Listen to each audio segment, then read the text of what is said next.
তো দেখো বন্ধুরা, ফাঁকিবাজি কাকে বলে। সকালবেলা 4:30টার সময় ঘুম থেকে তুলে দিয়েছি পড়ার জন্য। উঠছি উঠছি উঠছি উঠছি করতে করতে 4:30 থেকে প্রায় 5টা তো করলোই। আর 5টা থেকে এখন বাজে 6টায় 1 ঘন্টা ধরে কি করলো জানো? টেস্ট পেপারটা ধরে ফার্স্ট একটা পেজ করলো কি না করলো, যাকে কি না বলে বলে বলে বলে রীতিমতন জোর জবরদস্তি করে বিস্কুট জল এসব খাওয়াতে হয়। তো পড়তে বসতে না বসতে নাকি তার খিদে পেয়ে গেছে।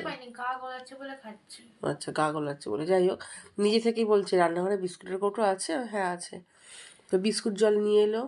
যে নিয়ে আসার পরে ওর নাকি আবার বাথরুমে যেতে হবে। চলে গেল বাথরুমে প্রাত্যহিক কাজকর্ম সারতে। এই সমস্ত সারতে সারতে এখন প্রায় বাজে সকাল 6টা। তাহলে বুঝতে পারছো ফাঁকিবাজি কতটা মানে উঁচু লেভেলের ফাঁকিবাজি। তো এই সমস্তই চলছে এখনো পর্যন্ত। বিস্কুট খাচ্ছে, জল খাচ্ছে।